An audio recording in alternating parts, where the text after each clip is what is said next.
এই জন্য ইমাম সুয়ুতি রহমতুল্লাহ আলাইহি বলেন, তোমাদের সন্তানদেরকে কোরআন শিক্ষা দাও। ইসলামের মূলনীতির মধ্যে এটি হচ্ছে একটি মূলনীতি, কারণ এর মাধ্যমে তারা ফিতরাতের উপর বড় হবে। ফিতরাত যেটা আল্লাহর দেয়া স্বভাবজাত দিন, এর উপরে তারা বড় হবে এবং এটা তাদের অন্তরের মধ্যে জায়গা করে নেবে, তাদের অন্তরের মধ্যে হিকমত তৈরি করবে এবং তাদের অন্তরের মধ্যে প্রবৃত্তি ঢুকার আগে তোমাদের সন্তানরা দিন শিখে ফেলবে, প্রবৃত্তি ঢুকার আর জায়গা পাবে না। কারণ যে কোনো সময় প্রবৃত্তি ওই সময়ে ঢুকে পড়ে যখন খালি জায়গা পায়, খালি জায়গা পাইলে সেটার মধ্যে ঢুকে পড়ে। এই জন্য কবি বলছেন, আতানি হাওয়াহা কাবলান আরিফাল হাওয়া ফাসাদাফা কালবান খাওয়িয়ান ফাতামাক্কানা। কয় যে আমি কোনো কিছু জানার আগে খারাপটাই জেনেছি, ওইটা আমার অন্তরকে দখল করে নিয়েছে। ঠিক আপনার সন্তানকে ভালো দিয়ে পূর্ণ করে দিন, খারাপ ঢুকার সুযোগ পাবে না।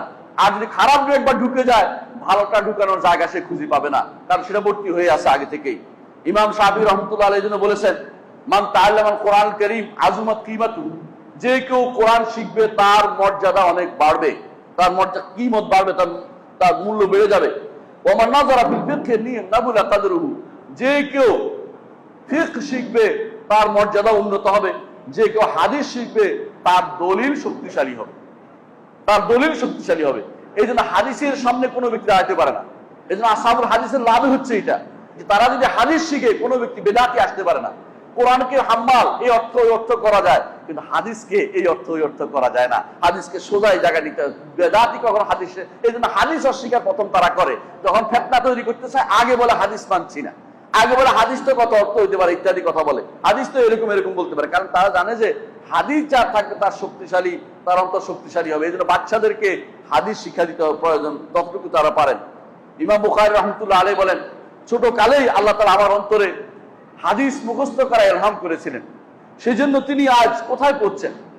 আপনার মনে আছে সেই ঘটনা, ইমাম দাখিলির দরবারে তিনি ছিলেন ছোট্ট অবস্থায়, তখন তিনি একটা হাদিস সনদ পড়ছিলেন, সনদ শেষ করার পরে মুখস্থ বলছিলেন। তখন এই আমাদের ইমাম বুখারী তখন বলছিলেন যে, উস্তাদ এই সনদ তো এরকম না এরকম হবে। তিনি আশ্চর্য হলেন, তুমি কিভাবে সেটা জানলে, তুমি কেমনে বুঝলে, ঠিক বলো না তুমি। তিনি বললেন, উস্তাদ আপনি আপনার সয়া দেখুন, পাণ্ডুলিপি দেখুন। তিনি ঘরে গিয়ে পাণ্ডুলিপি দেখলেন যে ঠিক বাচ্চা যেটা বলছে সেটা, কারণ বাচ্চাটা মুখস্থ হয়ে আছে, ছোট কালে সেটা মুখস্থ করেছে। এই জন্য ছোট কালে হাদিস মুখস্থের কাজ অবশ্যই তাদের দিয়ে করাবেন, এটা খুবই গুরুত্বপূর্ণ জিনিস।